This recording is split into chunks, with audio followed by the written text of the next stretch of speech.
ये cash register machine है। मैं आज आपको इसके बारे में बताऊंगा, इसके ओपन करने का तरीका, पेपर चेंज करने का तरीका और इसको यूज़ कैसे करते हैं। इसका पावर बटन जो ऑन ऑफ का है वो यहाँ पे है, ये क्लोज़ हो गई। यहीं से इसको टर्न ऑन कर लें आप। पेपर चेंज करने के लिए ये बटन प्रेस करें, यहाँ पे पेपर रखें आप और इसको आप क्लोज़ कर दें।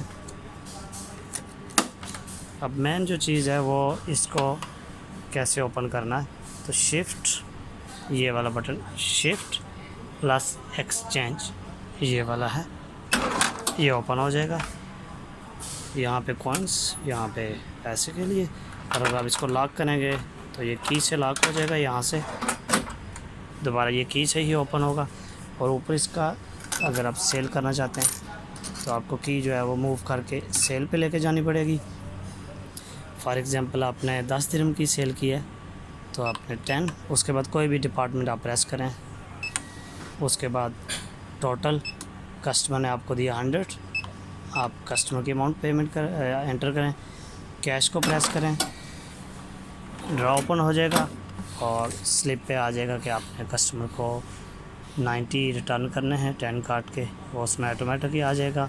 इसके अलावा इसमें एक्स रिपोर्ट है, जिसमें 1 घंटे की रिपोर्ट है, 1 दिन की रिपोर्ट है और तीसरे नंबर पे मंथली रिपोर्ट है। जेड रिपोर्ट भी है, जेड रिपोर्ट में फिर वो सारा क्लियरेंस हो जाएगा। अगर आप जेड रिपोर्ट निकालेंगे तो बाकी नेक्स्ट डे के लिए स्टार्ट होगा।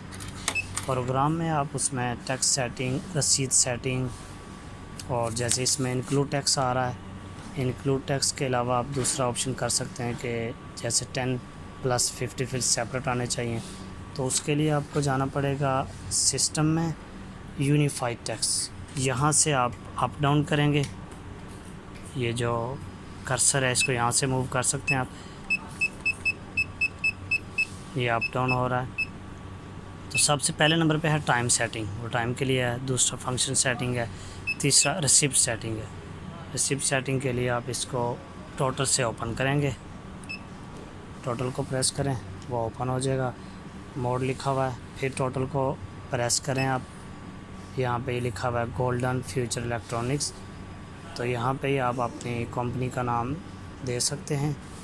फिर आपने एंटर करना मोड 2 पे, आप मोबाइल नंबर हम लोगों ने लिखा हुआ है, यहाँ पे आप मोबाइल नंबर लिख सकते हैं। मोड 3 आएगा, उस पे आप शॉप नंबर दे सकते हैं, लोकेशन लिख सकते हैं।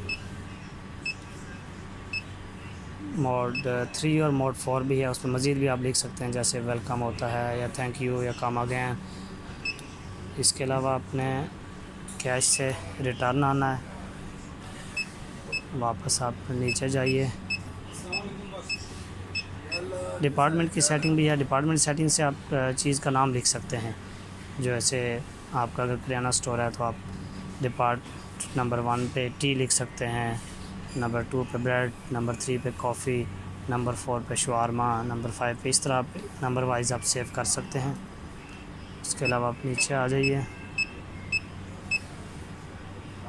फंक्शन सेटिंग, फंक्शन सेटिंग को ओपन करें, आप नीचे जाते जाइए।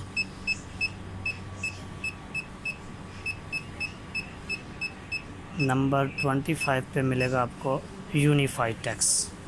अब जो यूनिफाइड टैक्स है इस पे आपने अगर 5% लगाना है तो आपने लिखना है 1050। जो पहले वाला 10 है वो वैसे ही है, जो दरमियान में है असल में वो टैक्स अमाउंट है। तो जो 5 लिख दिया इसका मतलब है 5% टैक्स इसमें इंक्लूड हो जाएगा।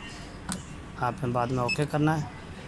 नंबर 2 पे 00 रखेंगे, यहाँ पे भी 00 ही, आगे भी 00 ही, बस वापस आ जाइए आप, ये इंक्लूड टैक्स होगा। अगर आपको चाहिए कि 100 पे प्लस टैक्स आए, यानी 100 + 5 105 आए, यानी कस्टमर से आप टैक्स लेंगे, तो नंबर 26 पे जाना है। ये यूनिफाइड टैक्स है, इसको आप ओके करें। यहाँ पे 00 है, यहाँ पे आप 1050 कर दें। 1050 लिखा आपने, ओके किया। आगे आप चाहे 00 ही रहने दें, कैश से वापस आ जाएँ, सेल पे आ जाएँ। 100 दिरहम आपने सेल किया, डिपार्टमेंट कैश, तो ये आप देखिए यहाँ पे आ गया 105, यानी नंबर 25 जो यूनिफाइड टैक्स 25 पे है, वहाँ पे सेटिंग करने से टैक्स आएगा इंक्लूड। और जो नंबर 26 है वहाँ पे अगर आप ऐड करेंगे तो वहाँ पे टैक्स सेपरेट आ जाएगा, यानी 100 + 5 105। और नंबर 25 पे कैसे आएगा, 100 के इंक्लूड में ही टैक्स आएगा। ये दोनों रसीद थी, ये ऊपर वाली थी, इसमें था 10 दिरहम सेल किया था, 48 है वो इंक्लूड में है, 10 का 10 ही रहेगा। और नीचे वाला 100 था प्लस टैक्स उसमें डाला था तो 100 05 आ गया, 105 आ गया।